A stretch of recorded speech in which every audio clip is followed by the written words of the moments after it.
he wrote a book about himself called What a Party. And there's about the Democrat Party, of course. And the subtitle is ridiculous.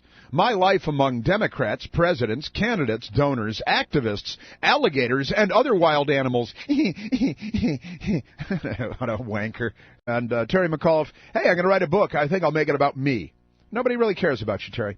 Nobody's interested in you. But in his book about himself, which, as you can imagine, is a glowing review of himself, he tells a few tales about himself and his life. And I'm looking at this because, Democrats like to talk about how people like Mitt Romney, who's never cheated on his wife in his life, are waging a war on women. And Paul Ryan, the party of, go down the list yourself, prostitutes and wives dying of cancer and, upside down in cars. And, that's the party we're talking about. And they say that Republicans are waging a war on women, the party of Ronald Reagan. And, that's the war on women. But in any event, Terry McAuliffe tells a couple of stories about himself and in the book. And I want, in particular, women to listen to these stories and to just tell me, and there's a very basic question for women, and it's kind of, what do you make of this? What do you think of all this? But I want to ask you whether hearing these stories tells you anything about Terry McAuliffe and who he is, and what kind of a person he is. Now let's go to a couple of sound bites here, because naturally, as it's part of the ego trip, he did his book on tape. Here's Terry McAuliffe, and women, I want you to listen to these stories, and just tell me what sort of an impression you get from Terry McAuliffe telling these stories about himself, and make no mistake about it, he's not flogging himself.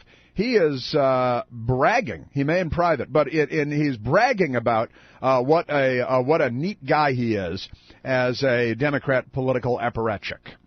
I was trying hard not to appear restless, but I'm not one to sit still for long, and soon I was going stir-crazy, which drove Dorothy nuts. "Isn't there something you need to do?" she finally said.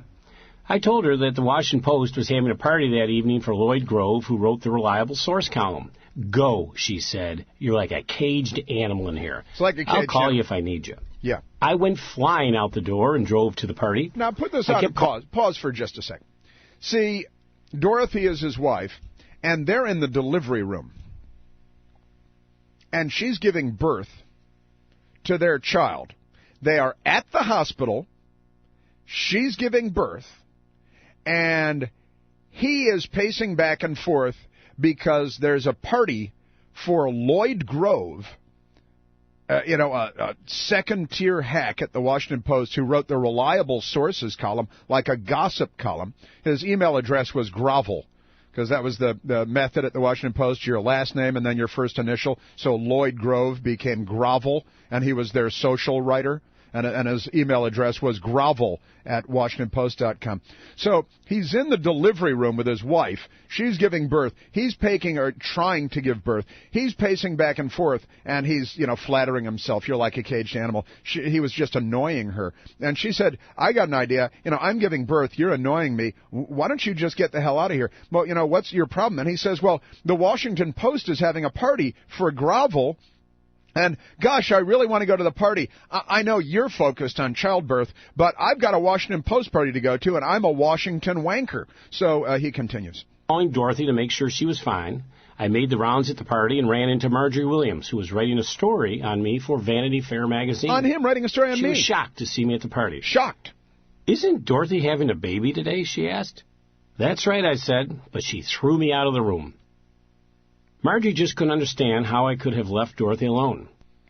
Yeah, well, Marjorie, Vanity Fair. I'm sure it wasn't included in her story in Vanity Fair, which was no doubt an act of journalistic gratification, which is what Democrats get, even when you find out that they abandon their wives in the emergency room while they're giving birth so that they can go to a crummy party for Lloyd Grove of the Washington Post. Priorities, gentlemen.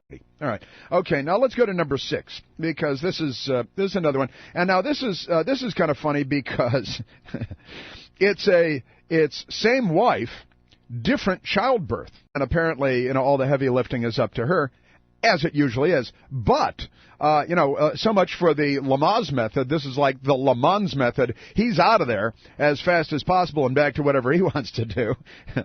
So here's Terry McAuliffe. His wife now, different child, has just given birth.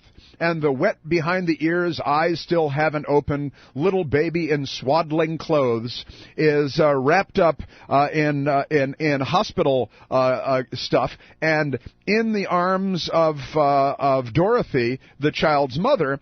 And Terry McAuliffe goes to pick her up at the hospital and bring her home, but he's got something else on his mind. There's a Democrat fundraiser today, and with the little baby in swaddling clothes in the car with wifey holding on to the little baby, Terry's like, to hell with that. I've got a political fundraiser to go to. And this is him, I kid you not, bragging in his own book, in his own words, about his own self. And this is Terry McAuliffe in his own words and his own voice, books on tape, telling, like what a great husband and father he is, I guess, versus, being a dedicated political fanatic. Dorothy was starting to well up in the back seat. She was having trouble understanding how I could be taking my wife and newborn baby to a fundraiser on our way home from the hospital. We got to the dinner, and by then Dorothy was in tears. And I left her with Justin and went inside. Little Peter was sleeping peacefully, and Dorothy just sat there. And poor Justin didn't dare say a word. He was mortified. I was inside maybe 15 minutes, said a few nice things about Marty, and then hurried back out to the car. I felt bad for Dorothy, but it was $1 million for the Democratic Party. Well, priorities. This is the man who would be king. This is the guy who wants to be governor of the Commonwealth of Virginia. Let's be clear, because this is him putting the most positive possible spin on this episode. This is him in his own defense, telling his own story from his perspective. But even in doing so, he reveals that his wife, Dorothy, on the way home from the hospital with their newborn baby, was in tears. So his wife is in tears, leaves the kid and the wife in the car, goes in, he says, maybe 15 minutes. Maybe is a modifier, fudging it. So call it 20, 25, maybe 40 minutes. He doesn't really remember. And then he says he hurried back out to the car. He didn't hurry back out. Even 15 minutes is not hurrying back out to the car. In particular, for women, what does this tell you from the perspective of a woman? What if your husband, while you were preparing to give birth in the emergency room, was pacing back and forth and said, I've really got a party I want to go to. And then, he was so annoying that you kicked him out.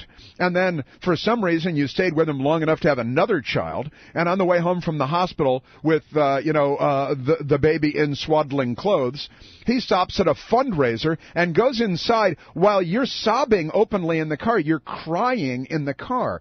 This is the wife. And this is the best possible spin that can be put on the story. And additionally, he chose these stories. He selected these stories to tell in his book about himself because he thinks it makes him look good.